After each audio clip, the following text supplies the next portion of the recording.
Hey everyone. Um, this is kind of a bit of a repeat on what videos I've done before, but I've been asked a question about my disease and stuff, and I think it's better if I do a video because it's so hard to write down everything that happened in one. Like it's so much. So I've got chronic pseudo obstructional disorder. The pseudo is it acts like there's a blockage. There is no blockage. It started when I was pregnant with he's now turning 11. I had an impaction. And basically, from that point onwards, I was never able to go to the toilet, sit like properly. And that just got worse and worse and worse. I kept going to hospital for it, and having x-ray after x-ray, scans after scans. I would have to swallow markers, and they would x-ray me and they would see how far the markers had gone down. First they told me how to slow transit, constipation, that sort of thing. For years they told me this. They put me on every laxative possible, enemas, literally like 5, 6, 7, 8, 9 enemas a day. They would do nothing would come out, just the enema would come out with no poop. It's not nice disease to talk about. It's awful because it's pretty embarrassing. But this went on. So the scans and the markers, they kept blocking in the exact same place. And I kept saying, look, I'm not being able to go to the toilet at all. And then it got to the point where this went on for years. Like I said, years. I was going into hospital, coming out of hospital, going into hospital, coming out of hospital, being really ill. And then it took a serious turn when I was pregnant with my little girl, who's 4 now. The day after my C-section with her, I'm normally up and around. I want to get out of hospital, and I couldn't breathe. I was screaming. What happened? I hadn't been to the bathroom at all. I mean, at all. Not a little bit, not at all. But 7, 8 months, and all the feces had pushed up, and my bump had pushed up under my rib cage, and it was crushing my internal organs. So I had to go straight down. They found that out. Anyway, I sort of went under the radar again.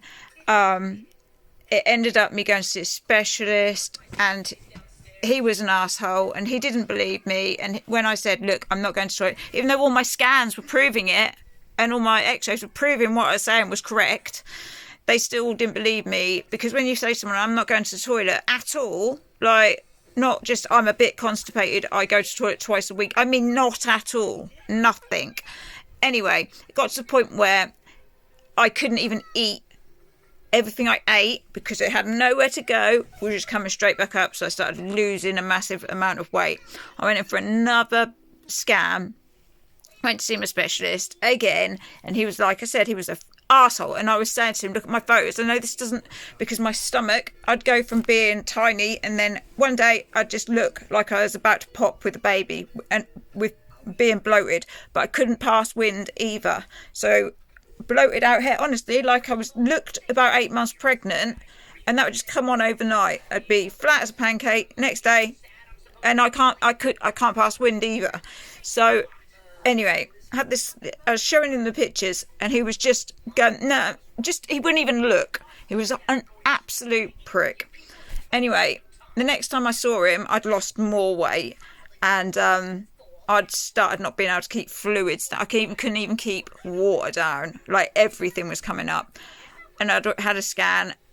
Anyway, he said, basically, he called me a liar. Pretty much called me a liar and said, there's no way, you're exaggerating, all the stuff, that you must be going to the toilet. And was going to leave it again. He said, there's no more medication you can take. You've had literally every laxative there is going. You've had every enema. They don't work, whatever. He was going to let me walk out of there. And then I was with Grandma Lily, and she said, hold on, baby. She said, can you see her last scan?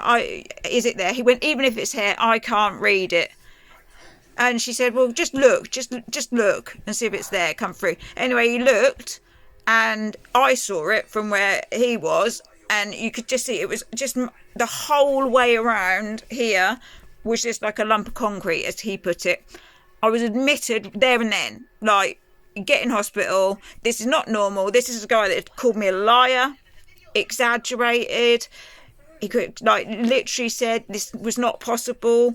It was an impossibility. And he said, so I literally said, so it's not impossible, it's improbable.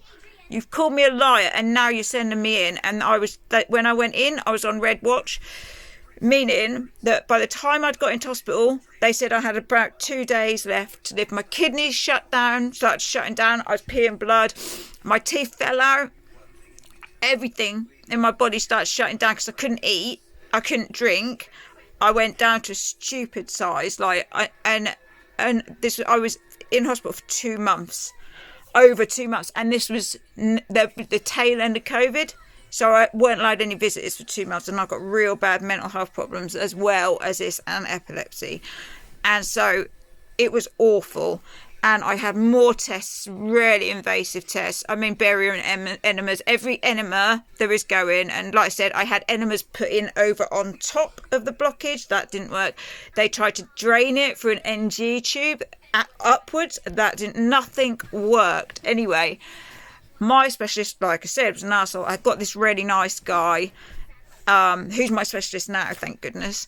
And he's the one that gave me my diagnosis, which is pseudo-chronic obstructional disorder. So, of course, I went away and Googled it and read, it can kill you. Obviously, it's a terminal disease, or it's classed as terminal, and it's on the rare diseases list. It's literally on the rare. If you look, it is on the rare diseases list. Hardly anyone's got it. So when he came and told me my diagnosis, I was with my friend on the ward, who was on the ward with me. Luckily, all the ladies in that room on that ward were lovely. I'm the only survivor out of 8 women. The rest all died. He came and told me that he was having to Google it too because they'd never dealt with it. They'd never ever dealt with it. They wanted to send me to St Mark's in London because it's the leading bowel specialist in the world. But they didn't know how to treat it either. They'd never dealt with it either. So they didn't know what to do. So an ileostomy wouldn't work. A colostomy wouldn't work because it's not even getting to that point. It's not getting there to come out. It's going nowhere. It's literally, so it's like having a block of concrete in. All they can do, they've talked about removing everything, but they're saying they don't even know how I would live if they removed it all, because they'd have to remove my intestines, bowel. There's nothing wrong with my small bowel. That's perfectly healthy, but the rest of it, my large, the rest of it is pretty screwed. They don't know what's caused it. They think it might have been when I had the blockage when I was pregnant. It could have been that with my 11-year-old coming up to 11. It could have been that. That could have damaged it. But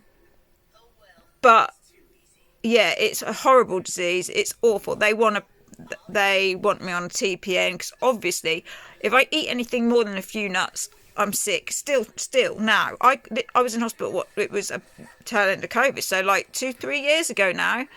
I'm still waiting for them to come up with something all these years later, and they keep wanting me to go back in, and I keep refusing because they still haven't come up with how to treat it. So until they can, I'm on all these.